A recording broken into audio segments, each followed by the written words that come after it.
Bonjour à toutes, bonjour à tous et bienvenue. Si on voulait citer l'intégralité des noms des personnages dans Silver Age, il faudrait à peu près 1 minute. Eu égard à une telle diversité, on comprend bien que certains personnages vont sortir leur épingle du jeu. Soit parce que la capacité est intrinsèquement forte, soit parce que les cartes disponibles vont pouvoir parfaitement synergiser afin de venir soutenir l'effet en question. Depuis le début de cette série de vidéos, on a croisé déjà plusieurs personnages qui ont été buffés. Les mécanologues ne dérogent pas à la règle pour notre plus grand plaisir.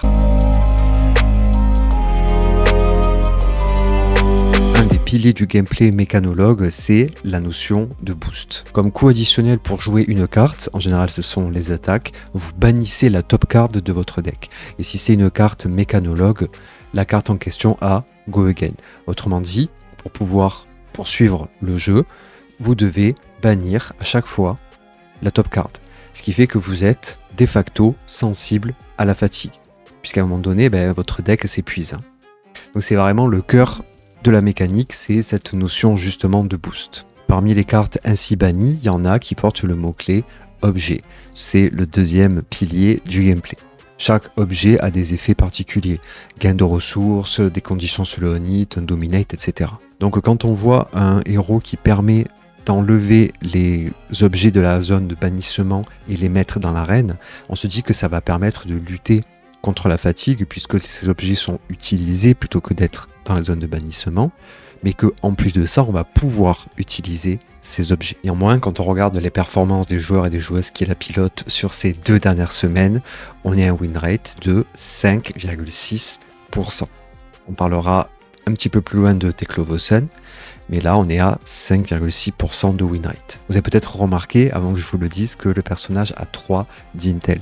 C'est pour ça que le fait de mettre les cartes objets qui ont un coût de 2 ou moins, non pas dans la zone de bannissement, mais sur le terrain, c'est pas absolument pété, ça vient justement contrebalancer cet aspect-là. Ce deck, c'est un deck très high roll, c'est-à-dire que si les objets sortent dans le bon ordre au bon moment, il n'y a pas de problème. Sinon, pour revenir dans la game, ça va être plutôt difficile. Outre cet aspect, c'est vrai que les joueurs et les joueuses n'ont pas trop l'habitude de jouer avec 3 cartes, donc ces 2 facteurs combinés, high roll, 3 cartes, c'est sûr que derrière les résultats sont pas exceptionnels. Pour encore mieux cerner le côté high roll et pourquoi est-ce que le deck est pas vraiment stable, on va s'intéresser au fonctionnement des objets. La plupart, c'est pas le cas de tous. Je prends par exemple ici un contre-exemple, c'est un objet mais qui n'a pas la mécanique crank. Donc l'immense majorité, mais pas tous les objets ont la mécanique de crank. Crank, si on retire un compteur vapeur, le cas échéant, on gagne un point d'action. Avoir la possibilité de retirer un compteur vapeur quand on veut, ça c'est très bien. Par contre, la seconde partie précise que l'item en question entre avec un Steam Counter, il y en a d'autres qui en ont plusieurs, ça peut aller jusqu'à 4, par exemple lui il en a 3. Au début de votre tour, vous détruisez ça à moins de retirer un compteur vapeur. C'est-à-dire que quand il entre dans l'arène, vous pouvez choisir de déclencher son effet maintenant ou plus tard. Par contre, le fait qu'il y ait cette espèce d'horloge qui tourne en précisant au début du tour, vous le détruisez. Cela a pour conséquence le fait que, en fait, si l'objet arrive trop tôt ou trop tard, autrement dit pas au bon moment, en fait, il se détruit et vous ne pouvez pas en profiter de manière aussi pertinente que lorsque c'est vous qui avez le choix de pouvoir le placer à tel moment. Si on regarde l'architecture du deck, on a donc bien des cartes attaque classiques avec la mécanique de boost. On a bien sûr des objets, dont celui-ci est vraiment le fidèle représentant.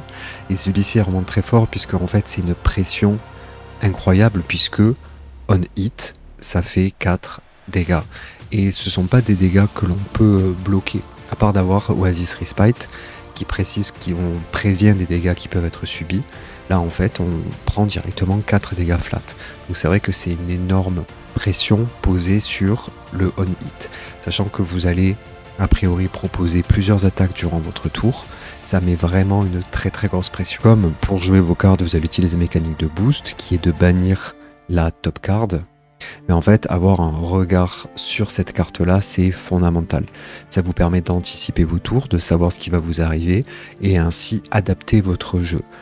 Avec Datadol, c'est à vous adapter en fonction de ce qui va sortir quand vous allez booster. Puisque pour les autres personnages, en gros, vous boostez, donc vu que c'est une carte mécanologue, vous avez Go Again. Mais là, si c'est un objet, vous allez devoir le mettre dans l'arène. S'il n'y a qu'un compteur 1, il va falloir peut-être rechanger vos plans en fonction de ce que vous avez. Pour regarder la carte ou les deux cartes du dessus du deck, vous avez ce mot-clé Opt. C'est pour ça qu'on joue ce casque-là, mais il y a plusieurs autres cartes qui ont aussi Opt. On a le Data Link, ici, qu'on retrouve donc en rouge. On l'a pas mis en bleu, mais on l'a sorti en jaune. Pour couronner le tout, ce qui apporte un petit peu de spécificité à ce deck, ça va être cette carte-là, puisque si un item ou un équipement a été banni, en boostant vous avez +1. Alors c'est toujours intéressant, puisque pour ce personnage-là en particulier qui interagit avec les objets, où c'est pas juste ils servent de prétexte à la mécanique de boost, je trouve que c'est intéressant, voilà, de pouvoir avoir ce petit bonus-là. Pour pas rentrer trop dans les détails des autres cartes qui vont servir dans les autres decks, il y a celle-ci dont j'aimerais parler, puisqu'elle est nouvelle, et a priori elle semble intéressante, puisqu'elle nous permet de choisir un objet depuis le cimetière ou un équipement, et de le bannir. Ça veut dire que pour nous, quand on joue Datadol, on va pas le bannir, on va le mettre directement sur le terrain. Si c'est un hyper driver, on gagne +1, et si ça a été justement un hyper driver en plus, ça vous crée un hyper driver avec 2 compteurs vapeur dessus. Le souci, c'est qu'il n'y a pas de mécanique de boost, c'est-à-dire que vous n'avez pas la possibilité de pouvoir bannir la carte du dessus pour avoir un Go Again. Donc ça voudrait dire qu'il lui fallu anticiper peut-être sur le tour, et comme vous êtes très très sensible au hasard, au mélange, et bien si elle arrive au mauvais moment, vous avez peut-être pas les objets qu'il vous faut, etc. Ou le Go Again derrière. Cependant, je trouve que ça pourrait être vraiment intéressant de travailler autour de cette carte pour justement essayer de renvoyer des objets qui nous intéressent et justement limiter un petit peu plus le côté random du deck. Donc je pense que vraiment ça vaut le coup de s'y pencher. A priori, en tout cas, moi ça me parle. Dash Database, c'est la version jeune de Dash.io, donc c'est pour ça que si vous suivez un petit peu, cet effet vous dira probablement quelque chose. Vous pouvez regarder à tout moment la top card de votre deck, et une fois par tour, vous pouvez jouer un item qui a un coût de 0 ou de 1 depuis le top du deck, comme si c'était un instantané. Autrement dit, à n'importe quel moment de la phase d'action. Il coûte une ressource de plus à jouer. Déjà, on a encore un petit peu en tête Datadol. En fait, Dash.io, elle opte, puisqu'elle opte 1 en permanence, et en plus, vous avez la possibilité de jouer, si c'est un item, quand vous le souhaitez, moyennant une ressource, mais en tout cas, c'est vous qui choisissez. Donc, c'est là où déjà, on sent un petit peu l'écart, c'est-à-dire que avec Dash, on garde la main sur le moment où on va vouloir jouer l'objet. Au niveau de l'équipement, le classico classique, je n'ai pas parlé pour Datadol, mais on retrouve aussi ces bots qui vous donnent la possibilité de les détruire pour gagner un point d'action lorsque vous avez boosté. Je rappelle que booster, c'est la mécanique de cette classe-là, c'est-à-dire de détruire la carte du top deck, et si c'est une carte mécanologue, vous avez un Go Again. Et pour couronner le tout, vous avez un AB1. Comme l'instantané nécessite de détruire la carte, faites bien attention de ne pas le faire en début de partie, parce que sinon après, votre barrière d'arcane, elle ne sert plus à rien. Après, ça dépend bien sûr de l'adversaire contre lequel vous jouez, mais je veux dire, ne les cramez pas directement si vous jouez contre un personnage qui vous envoie des dégâts d'arcane. Encore une blade, wizard, etc. Cette arme rattachée à Dash vous donne la possibilité en tant qu'action de retirer un compteur vapeur et d'attaquer. Attention, il n'y a pas de Go Again, donc faites très attention au suivi des points d'action parce qu'il n'y a pas Go Again. Ça précise aussi que lorsque vous avez un objet qui rentre dans l'arène, et bien en fait, si vous avez moins de 6 marqueurs vapeur, vous en mettez un dessus. Autrement dit, ça vous garantit d'avoir a priori toujours au moins 6 marqueurs dessus. Cette pièce, elle est vraiment très intéressante. Elle commence avec un marqueur vapeur, et en instantané une fois par tour, vous payez une ressource et vous retirez un marqueur vapeur. Le cas échéant, vous gagnez 2 ressources. Vous ne pouvez l'activer que si vous avez boosté ce tour-ci. Booster, je vous rappelle que c'est lorsque vous jouez une carte, vous devez en bannir une autre. Donc je me suis posé la question, est-ce qu'on peut booster au tour adverse? Autrement dit, est-ce qu'il y a des cartes, par exemple des DR, qui autorisent le fait de booster? Et bien en fait, on va regarder ensemble. Ici, donc sur Fabrari, j'ai mis les Galanceiver Edge et qui ont le mot-clé boost, et en fait, ce sont toutes des cartes action. Donc, vu que lorsque vous n'êtes pas la personne active, vous ne pouvez pas jouer des cartes action, ben je pense que du coup, on ne peut pas booster pendant le tour adverse, dans le sens où c'était clair qu'on ne pouvait pas le faire, mais est-ce qu'il y avait peut-être une exception? Donc voilà, moi je n'ai pas trouvé. Peut-être qu'en CC, il y a des cartes qui permettent de le faire, mais là en tout cas en Silver Edge, je vois que des actions. Pour le reste de l'équipement, je vais pas m'étendre, hein, on reconnaît les 3 classiques de ce format, en tout cas pour l'instant. En termes de nouveautés, on retrouve la Teclo Trébuchet 2000, hein, qui sera aussi, spoiler alerte, dans Dash tout court. Quand elle attaque, la prochaine boost que vous réalisez la prochaine attaque boost a +2. Donc ça permet de vraiment pouvoir venir donc, proposer une attaque. On propose une attaque, même si c'est une attaque à 1, et ben ça vient embêter, puisque même si jamais ça propose juste un seul dégât, ben il faut bloquer ou prendre. Et on grignote, donc c'est pas parce que c'est juste 1 que c'est pas intéressant. Par contre, la suivante, elle a +2, ce qui fait que si on doit défendre, on va préférer prendre ce 1 dégât là pour pouvoir bloquer votre attaque suivante. Et donc ça veut dire qu'en fait finalement vous avez grignoté. Est-ce qu'on va utiliser d'autres nouveautés? Pas du tout. Encore un petit peu de patience avant de les découvrir dans d'autres decks. La morphologie, c'est entre guillemets toujours un petit peu la même chose. On va avoir donc des cartes attaque qui boostent des objets, et là aussi la mécanique du coup de crank liée à ces objets, ce qui va ajouter de la profondeur au gameplay et créer le lien entre justement les objets et les cartes. Outre la mécanique de boost, on va retrouver par exemple cette carte là. On hit, vous pouvez mettre un item de votre main dans l'arène, puisque les items, alors c'est vrai que je ne l'ai pas reprécisé, mais ce sont des actions, hein. Donc ça veut dire que vous ne pouvez pas les faire en instantané. Il n'y a pas de go again derrière, donc il faut faire attention aussi à la manière dont, dans quel ordre vous les jouez en termes de séquence. Donc faites attention à ça aussi. On peut commencer le jeu avec un objet mécanologue avec un coût de 2 ou moins dans l'arène. Très souvent, on va vouloir venir jouer avec l'hyperdriver, puisque grâce à lui, vous allez pouvoir derrière récupérer de la ressource. Et ça va vous aider dès le début du jeu à vouloir venir agresser très fortement. Grosso modo, le but du jeu, ça sera toujours plus ou moins le même. C'est-à-dire que vous allez retrouver à la fois des cartes attaque qui boostent, des objets qui crank et un petit peu de lien à droite et à gauche. On va utiliser cette fois-ci la nouvelle carte puisqu'elle est préparée dans le deck préconstruit. Comme on le voit, on a un deck très resserré qui inclut la nouvelle carte. Très resserré parce qu'on va avoir les items, on va dire, essentiels. Donc, typiquement le Boom Grenade, et on va vouloir venir favoriser très explicitement la notion de Hyperdriver, puisque du coup celle-ci elle fonctionne avec Hyperdriver, celle-ci aussi, celle-ci aussi, celle-là aussi. Donc vraiment tout va être basé sur la gestion de la ressource, l'agression, et d'avoir justement pas mal d'attaques qui éventuellement peuvent être buffées.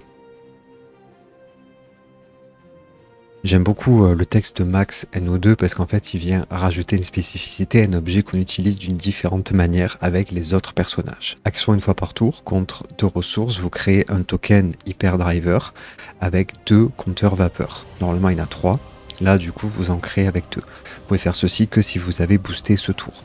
Donc là les Hyperdrivers arrivent avec 2. Ce qui est hyper intéressant, ce que j'adore beaucoup en termes de profondeur et de richesse de gameplay, c'est que les hyperdrivers que vous contrôlez ont crank. C'est-à-dire que, en plus de cet effet-là, donc ici ils en ont 2, hein, en plus de cet effet-là, vous avez la possibilité, lorsqu'il arrive sur le terrain, de pouvoir en enlever un compteur vapeur et de gagner un point d'action. C'est ce que propose la mécanique de Crank. Autrement dit, lorsque vous payez vos ressources, vous avez la possibilité derrière, je mets juste ça pour pitch, hein, lorsque vous avez la possibilité du coup de choisir quand ça arrive, mais soit vous gardez vos hyperdrivers, vos jetons dessus pour pouvoir l'utiliser au prochain tour par exemple, ou ce tour-ci contre la ressource et l'utiliser, voilà. Ou alors, si vous êtes un petit peu à court de points d'action, et bien en fait, tac, vous en consommez un. Donc c'est vraiment un choix à faire entre soit vous le gardez pour utiliser sa deuxième capacité, enfin, sa capacité à lui tout court, hein, c'est-à-dire de fournir de la ressource, ou alors de vous en servir de suite, modulo, enfin, pour avoir un go again. On retrouve son arme unique ici, hein, puisque seul Max peut la porter, une fois par tour. Contre une ressource, vous attaquez. Faites attention, là aussi, il n'y a pas de go again après, hein, donc comptez bien vos points d'action. Vous ne pouvez activer ceci que si vous avez cranké, ça tombe très bien puisque les objets ont crank et même les hyperdrivers, maintenant, grâce au texte, ont aussi la mécanique de crank. On hit, vous mettez un marqueur, un token vapeur sur un item que vous contrôlez qui a crank. Et ça tombe très bien puisque du coup, maintenant, tous ceux dont on va se servir vont avoir crank. Donc ça vous permet non seulement de mettre des dégâts, de proposer ça, mais aussi de pouvoir maintenir en jeu un objet. Puisque je vous rappelle qu'il est détruit lorsqu'il n'y a plus de compteur dessus. Donc l'idée, ça va être de pouvoir venir recharger un objet au bon moment, lorsque vous allez proposer cette attaque, pour éviter qu'au prochain tour, par exemple, votre hyperdriver qui était à 1, tout simplement soit détruit. Okay, par exemple, du coup, ça veut dire que si vous êtes à 1, là, de l'utiliser, ça veut dire qu'il passe à 2, donc même quand vous en servirez au prochain tour pour avoir une ressource, il ne sera pas détruit. Vous vous en doutiez peut-être, donc je vous le spoil, on va utiliser cette carte dans le deck. Avant de parler des nouveautés, j'aimerais faire un petit flashback sur les listes qui étaient utilisées avant, afin de mieux comprendre quel impact ces nouveautés ont eu sur ce personnage. On utilisait ce torse qu'on a déjà vu, et on va venir le remplacer par celui-ci, qui propose d'ajouter 2 en défense si on contrôle un hyperdriver. C'est le cas avec Max dans le sens où on va vouloir tourner autour de ces tokens là, donc on va tout faire pour en avoir, et donc effectivement on va avoir cette défense là. Comparer les deux, c'est un peu délicat puisque là on est sur un gain de ressources, donc d'hypothétiques tours, et là on a plus 2 de défense, donc en termes de valeur, voilà, je sais pas trop comment est-ce qu'on peut estimer. Par contre, ce que l'on sait, c'est que comme Max apporte déjà sur les hyperdrivers la mécanique de crank qui permet d'avoir de la ressource, je pense que l'un dans l'autre, c'est un ajout quand même plutôt intéressant puisque on vient renforcer notre défense. On n'a bien sûr pas attendu la sortie de Compendium pour jouer autour de la mécanique d'hyperdriver. Il y a Crankshaft qui permet de rajouter un token vapeur sur un hyperdriver qu'on contrôle. Celle-ci aussi a une petite ristourne en cas d'hyperdriver qu'on va jouer en tricolore, excusez-moi.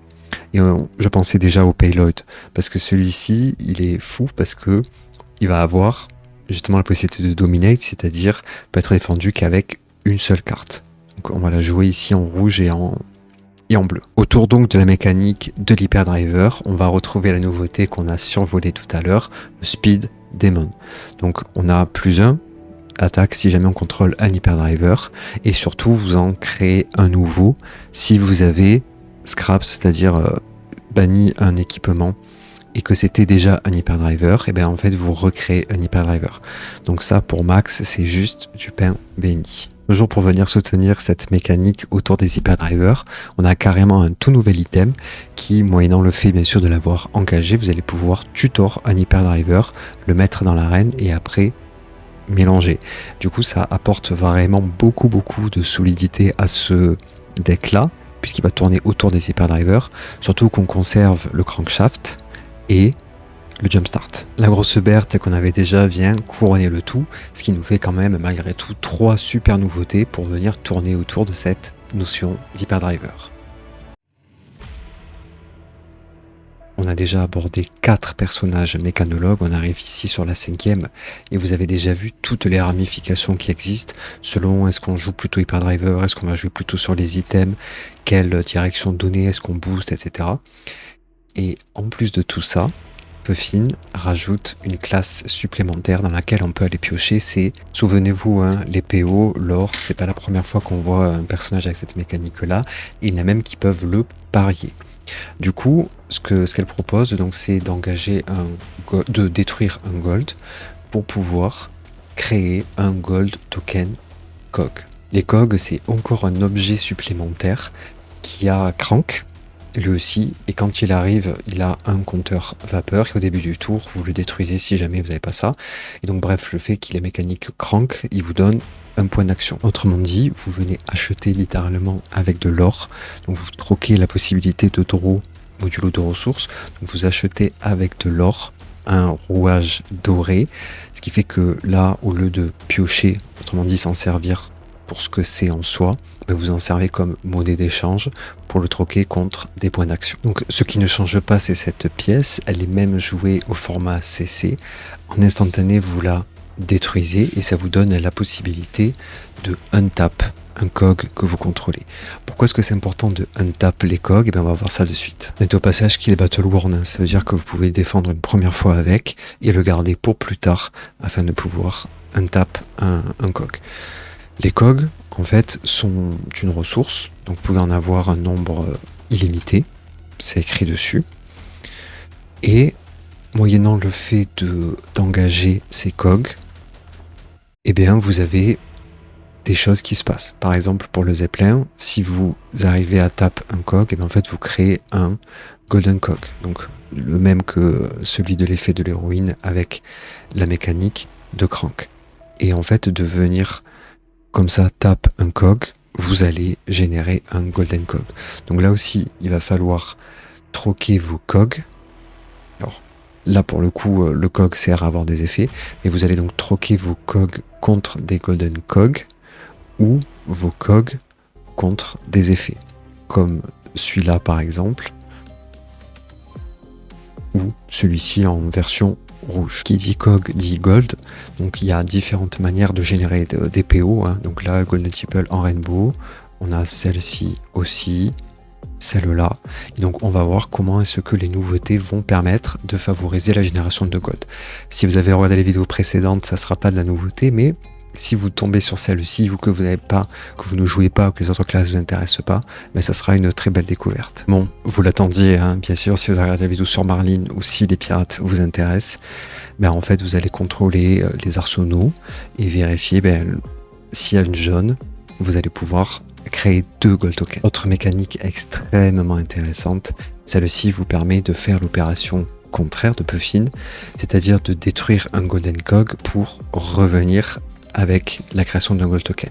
Pourquoi? Puisque en fait, lorsque vous défendez, vous pouvez quand même générer une pièce d'or que vous utiliserez au prochain tour. En pirate pur qui interagissent avec les items, vous avez celle-là qui propose un 4 go again en cas de destruction d'un item. Maintenant qu'on a abordé les interactions entre les cogs et les gold, on va maintenant parler de l'interaction avec les cogs tout court. On retrouve ces super brassards qui vous permettent donc de défendre pour 2 moyennant le fait de taper un cog. Ce casque est très intéressant parce que vous avez la possibilité d'avoir AB1, donc payer une ressource, prévenir un dégât d'arcane, et aussi la possibilité d'avoir sur un hyperdriver de retirer un token du coup de Steam, de vapeur, pour prévenir un dommage d'arcane. Donc ces différentes possibilités offrent beaucoup de marge de manœuvre et ça c'est très appréciable. L'architecture du deck est un petit peu plus complexe versus ce qu'on a vu jusqu'à présent parce que il faut rajouter cette interaction avec les cogs qui eux-mêmes sont générés par de l'or. Donc c'est tout à fait légitime de retrouver des cartes qui génèrent de l'or. On a rajouté celle-ci qu'on retrouve chez Gravy Bones notamment, puisque du coup ça dépend en fait contre qui vous jouez. Mais typiquement une brute qui aime beaucoup les jaunes, vous allez avoir cette possibilité de retourner. Nous, on en joue quand même aussi pas mal. Donc pouvoir retourner ces pièces-là, ces cartes-là pour gagner des pièces, c'est extrêmement intéressant. On a gardé aussi du Golden Tipple, bien sûr celui-là, charte de course, la nouveauté ici, donc on a pas mal de générations de gold. Les grosses attaques sont réalisées toujours, moyennant le fait, on peut rajouter un petit bonus avec l'utilisation des cogs, ce qu'on a déjà vu. Donc ici, grosse attaque, là aussi. Finalement, en termes d'objets, on va se limiter à l'essentiel, le backup protocole. Moyennant le fait de payer 2 ressources, vous retournez une carte rouge mécanologue attaque-action de votre cimetière depuis votre main. Et comme les cartes attaque-action, ce sont ici des cartes avec quand même une forte valeur en termes de DPS, donc très intéressante. Autre aspect aussi, on a rajouté ça pour la génération d'or, puisque en side, selon contre qui vous jouez, typiquement les ninjas qui ont que des attaques à parfois 0 buffé, mais 1, 2 ou 3, vu que nous, dans notre deck, la plus petite valeur c'est 3 d'attaque, selon le match-up, ça nous permet de pouvoir clasher et du coup derrière d'avoir un gold. Autre subtilité, vous avez peut-être remarqué qu'on est passé de 2 à 4 COG pour vraiment jouer à fond sur cette mécanique là. Puisque vous avez donc la possibilité ici, notamment avec celle-là, de untap un COG, donc ça c'est toujours très bien, mais surtout ça apporte plus de fluidité à l'ensemble. On termine en beauté par une nouveauté qui propose, lorsque cette carte défend, de pitch. Donc bien sûr on récupère 3 ressources. Est-ce qu'on a des DR? Pas du tout. Par contre ce que ça fait, ça veut dire que toutes les bleus qui sont déjà passées dans le cimetière, en fait on va pouvoir les remettre dans le paquet. Et ça c'est extrêmement fort, puisque contre des parties qui durent un petit peu, ou si vous vous épuisez, en fait vous avez la possibilité donc de faire remonter un petit peu votre deck, ou de mieux gérer le endgame. Est-ce que vous aurez besoin plus de balancer des grosses attaques? Est-ce que vous aurez besoin de récupérer plus de sous? Donc voilà, ça sera aussi à vous de remonter la bonne carte bleue, mais en tout cas ça apporte beaucoup de choses, d'avoir la possibilité de remettre carrément une carte dans son paquet. Si vous aimez les challenges, Teclovosen est fait pour vous. C'est un personnage qui est très difficile à jouer, mais si vous arrivez à maîtriser son gameplay unique, puisque c'est le seul en Silver Age à jouer de cette façon-là, vous allez voir que vous allez obtenir une satisfaction qui est extrêmement rare. Il illustre à merveille la raison pour laquelle, pour moi, Flesh and Blood surpasse, en termes de plaisir de gameplay, la plupart de ses concurrents. Au sein d'une même classe, chaque personnage a vraiment une spécificité. Et c'est pas juste un tout petit changement histoire de dire c'est un personnage différent, c'est vraiment une façon totalement nouvelle de jouer au jeu. Typiquement pour les mécanologues que l'on vient de voir, il y en a qui optent avec des cartes et il y en a qui optent dans leur effet. Et cette façon-là de pouvoir dire je joue un personnage qui connaît, qui a le contrôle en permanence sur la top card, et un autre qui ne l'a que par les cartes, fondamentalement vous jouez pas au même jeu, parce que avec une même main, vos calculs et votre réflexion elle est totalement différente, et même si vous jouez mécanologue. Par-dessus, on rajoute aussi par exemple Puffin, qui vient se servir chez les pirates, donc qui a aussi, en plus de tout, la gestion de la mécanique de l'or avec les cogs qu'il faut taper, etc. Plus les objets. Donc on a vraiment à chaque fois une identité extrêmement forte. On ne joue pas au même jeu quand on change de personnage. Je m'emballe un peu. C'est vrai que selon les personnages, si on prend quelques cas très précis, les différences sont pas si flagrantes que ça. Et la façon de jouer nécessite juste un tout petit peu d'adaptation. Mais là, concrètement, avec Teclovosen, vous apprenez un nouveau jeu. Avant de pouvoir nous plonger dans la richesse offerte par ce gameplay, il faut qu'on revienne sur la notion de base, qui n'est pas si basique, pas du tout triviale, avec la notion d'armure Evo. Comme tous les personnages, Teclovosen a un équipement de base que vous allez équiper dans les différents emplacements d'équipement. On verra ensuite les effets. Donc on place ces premières pièces ici, tête, torse, bras, jambes. Donc ça va constituer vraiment la base. Vous disposez de 5 sets d'armure Evo. Chaque set a des capacités particulières, on y reviendra un petit peu plus tard. Mais toutes ces pièces-là ont en commun la mécanique de transformation. La première condition, c'est d'avoir un équipement de base. Ici, je vous ai pris que les casques, mais ça vaut aussi pour le reste. Il faut avoir un équipement de base. La pièce que l'on a vue juste avant a le mot-clé base. Mais par exemple, celle-ci n'a pas le mot-clé base. un autre set a le mot-clé base. Donc là, on peut réaliser la transformation.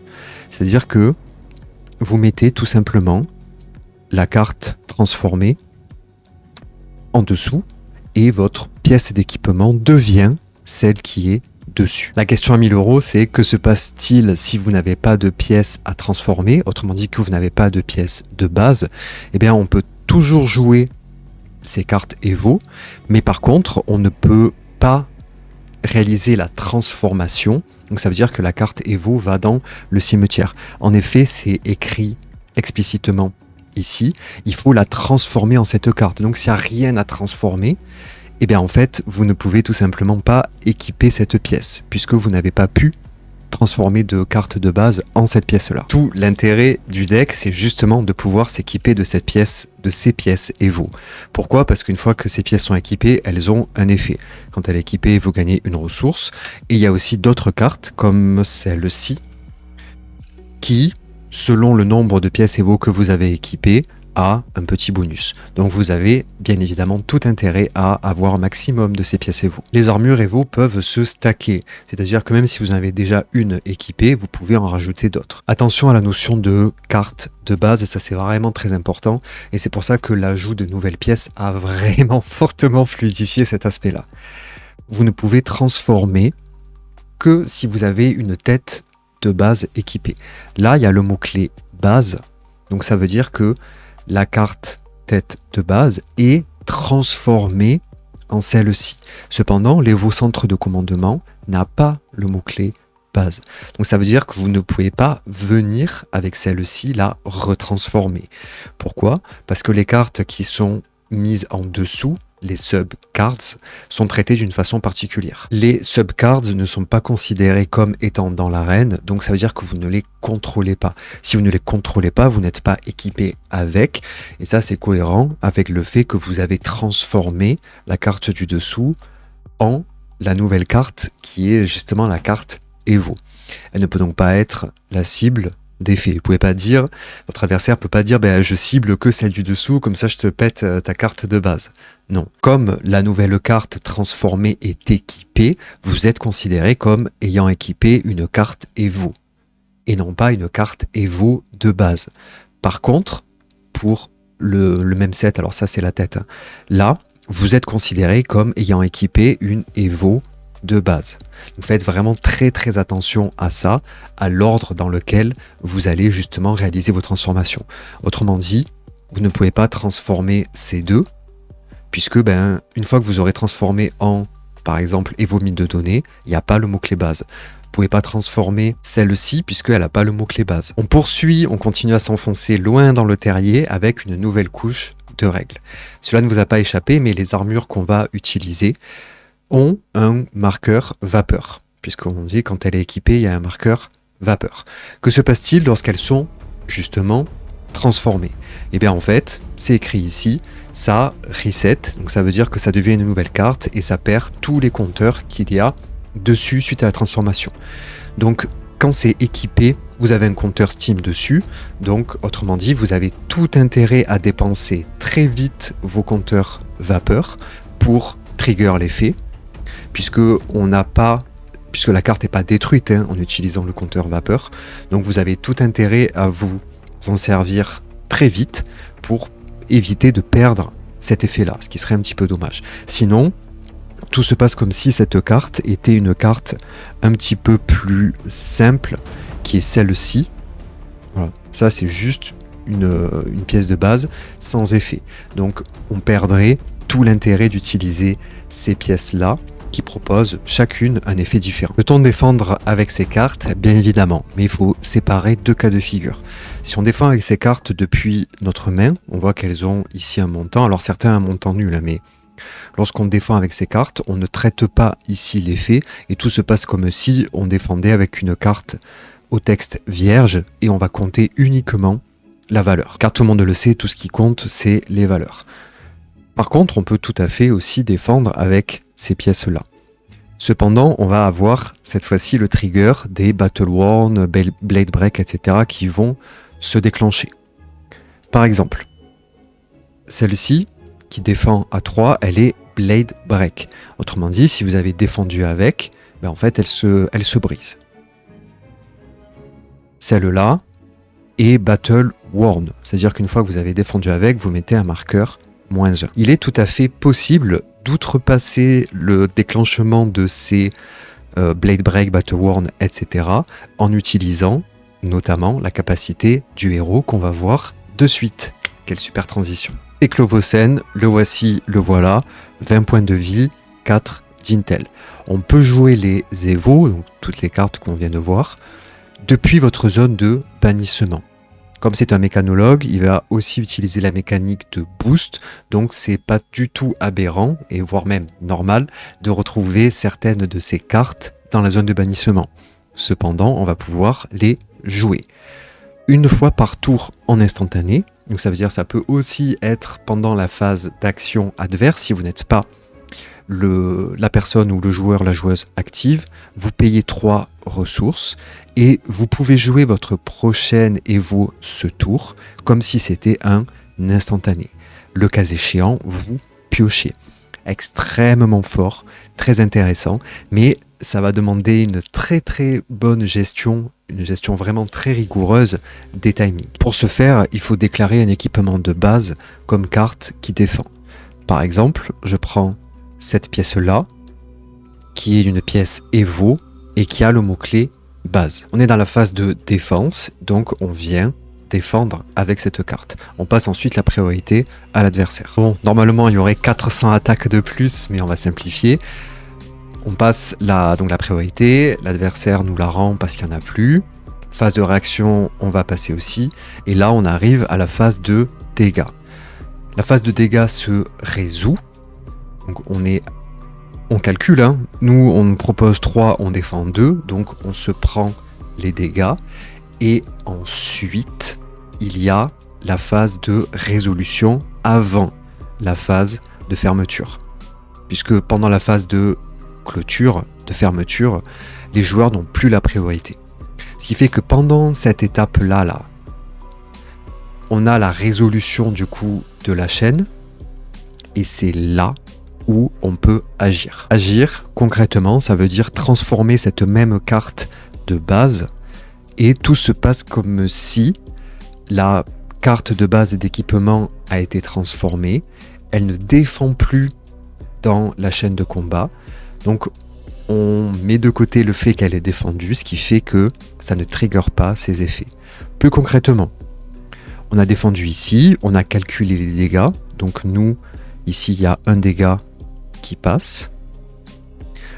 Pendant la phase de résolution, en instantané, on utilise Teclovocen, son ability, donc on va venir pitch 3 ressources. On peut jouer la prochaine Evo comme si c'était un instantané. Donc on vient jouer en instantané, bien sûr une pièce de bras. Hein. On vient jouer une pièce de bras et on va donc transformer cette pièce, tac, et la remettre ici. Et donc tout se passe comme si on avait eu la possibilité de faire sauter ça. Si on ne transforme pas, bien sûr, c'est Battle Worn et ça se conclut. Donc là, cette possibilité, alors bien sûr, il faut payer son coût, hein, celle-ci a un coût nul, mais on vient transformer, et donc la carte qui a défendu n'est plus considérée comme étant une carte qui défend, donc elle n'est plus dans la chaîne, et donc ça veut dire qu'on n'a pas son effet de Battle Worn. Attention, l'équipement que j'ai pris a bien sûr le mot-clé base, c'est un équipement de base. Les autres 7, comme vous voyez, ont juste le mot-clé Evo et Evo. Ça veut dire que cette astuce-là ne fonctionne pas. Pourquoi est-ce que ce tout nouveau quatuor de pièces est absolument révolutionnaire? C'est parce qu'en bas, il y a ce tout petit mot, le mot-clé base. Ça veut donc dire que vous pouvez transformer cet équipement-là de base en la nouvelle pièce, ici, et retransformer encore une fois cette nouvelle pièce en une autre. Ça veut donc dire que potentiellement, vous ne vous retrouverez jamais à court de cartes, puisque si vous n'avez pas de carte ici de base, vous ne pouvez rien transformer. Autrement dit, si vous avez cramé toutes vos cartes ici de base pour les transformer et défendre, et bien après, derrière, vous pouvez plus rien transformer. Pourquoi est-ce que d'un coup, je mets à vous parler de pièces que l'on casse, d'emplacement d'équipement vide? Tout simplement parce qu'on va, en fait, passer à la seconde partie de la carte. Ici, il y a écrit, une fois par tour, en instantané, vous détruisez une carte qui est en dessous de celle-ci et il se passe quelque chose. Donc, avec les cartes actuelles, vous avez transformé une carte avec le mot-clé base en celle-ci. Vous détruisez la carte qui est dessous. Comme celle-ci n'a pas le mot-clé base, vous ne pouvez pas la retransformer. Maintenant, avec le nouveau set de base, tout se passe comme si vous aviez deux cartes en dessous. Donc vous allez faire l'instantané une première fois, détruire une carte du dessous, et vous allez pouvoir refaire l'instantané. Alors, au prochain tour, parce que c'est bien précisé que c'est qu'une fois par tour, vous allez pouvoir refaire à nouveau l'instantané. Donc ça vous donne la possibilité d'utiliser une fois supplémentaire vos pièces qui sont au-dessus. Pourquoi est-ce qu'on va jouer uniquement et exclusivement cette carte-là? Petite démonstration en quelques secondes. Donc là, ici, on a en Silver Age les cartes mécanologues d'armes. Celle-ci, elle est réservée à max. Celle-ci, elle interagit avec les cogs, on n'en joue pas.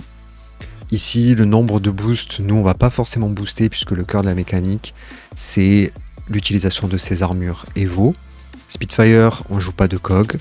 Symbiosis, c'est que pour dash.